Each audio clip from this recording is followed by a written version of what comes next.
It is time for us to once again bring in Brian Ross. It is time for Real News. And we've just actually, Brian has come on board with us at such a great time over the past couple of months. Good morning, Brian. Good morning to you. I'm not shoveled out yet, just looking out the window, watching the light come up, and the snow, I was about 12, 14 inches. Yeah, well, I'm looking out at the green, and most fire hydrants, I think, are about 36 inches high or something like that. And this one's covered about 3/4. So I think, 14 to 15 inches, and then it's blown around. And our meteorologist says between now and noontime, maybe another 1 to 4 inches. So.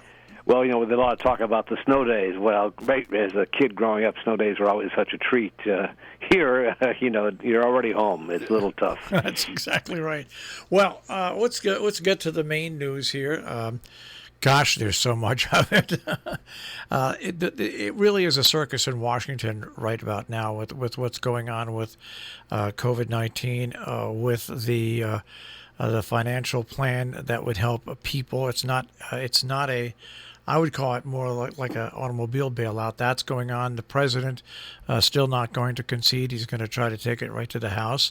And Mitch McConnell and some Republicans coming out from under the cover.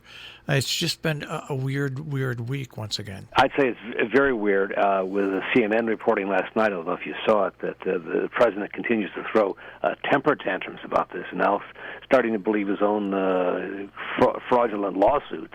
That he may have won after all, and they don't know what to do with the guy. He's acting like a toddler, and maybe I won't leave the White House. It's a sad ending to sort of a obviously hugely controversial administration. He's doing himself and his legacy absolutely no favors at all.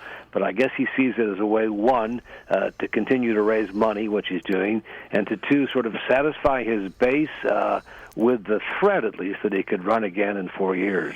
Well, this is the whole thing that I don't understand. And I've never been a Donald Trump supporter before he ran, when he ran, and I've never made any bones about it. But this man, had he made a correct decision 8 months ago, and just opened it up so the pandemic was dealt with then, and this man, even if he lost the election,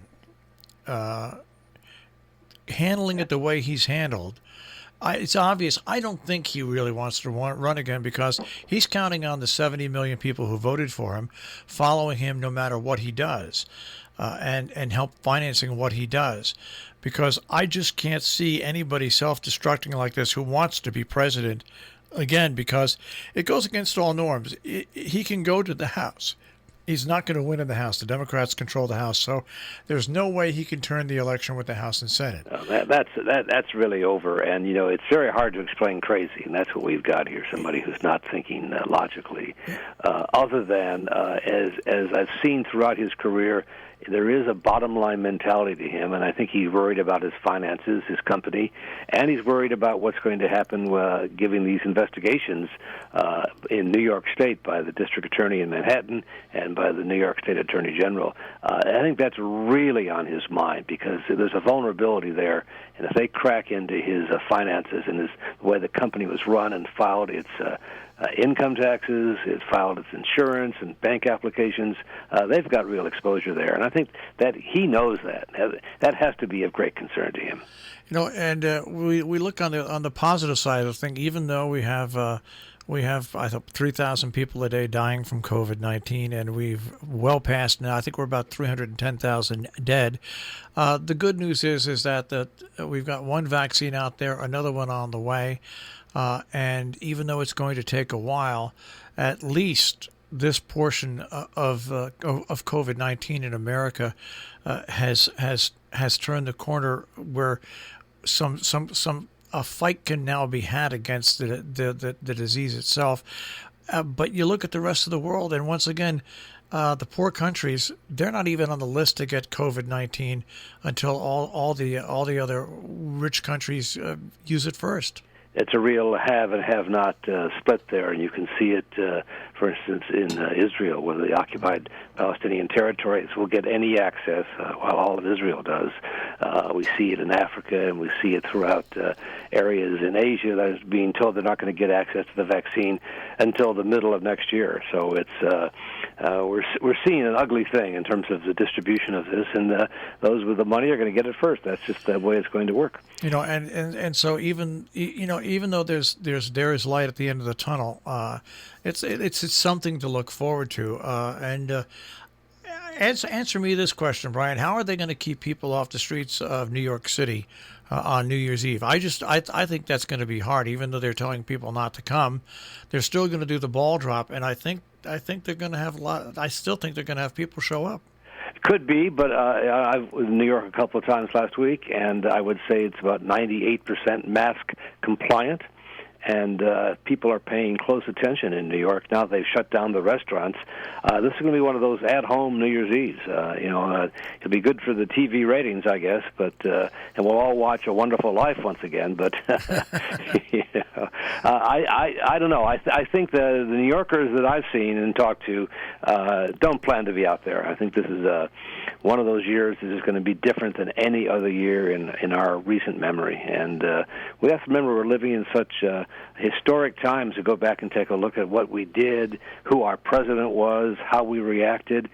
And then, in the middle of all this, one thing more I want to raise with you, Marshall, is this incredible hack by the Russians into so many of our government computer networks.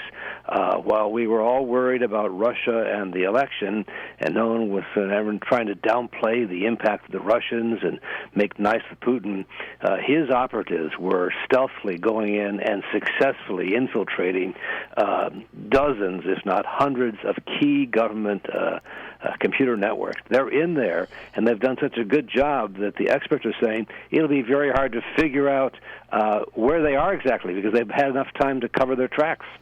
Well, you look at it, that's one of the things when you change the head of the FBI, the head of the intelligence agencies, when you do all this stuff willy-nilly very quickly, these are when your adversaries say, you know what, this is a time to do something subversive. And they did, and they were successful, and from a point of view of espionage, it's one of the great intelligence failures in recent history. With all the money being spent by this country to detect that sort of thing, it was completely missed. It's amazing. And now you do have members of the House and Senate saying, don't replace the FBI director. This is not a time to fire the FBI director. But, the Senate and the House are so dysfunctional. I just don't know how strong they are. I mean, they're having trouble putting together an economic package to help Americans. I know, and it looks like there will finally be something, perhaps by the end of the day tomorrow. They have to pass a bill tomorrow to keep the government running so they could extend it a little bit more. But they're now talking about checks directly to individuals without the aid to state and local governments, and without what the Republicans want is a liability waiver for companies that can't be sued because of pandemic issues. I think they've decided in Washington that the economy is in such fragile shape that they need to pass what they call the stimulus, which could probably involve direct paychecks to millions and millions and millions of Americans. Well, it's going to be interesting to see how it all runs out and develops out over the course of time, and we'll see what happens. Brian, it's always great to talk with you, and we'll check with you again next week. You bet. Thanks for having me on The Breakfast Club. It's been a great year to do it, and stay safe and shovel out, and we'll talk next week. All right, take care. Bye-bye. Brian Ross with Real News here on Robin Hood Radio. You can find it at robinhoodradio.com. Click on demand, click on Real News with Brian Ross.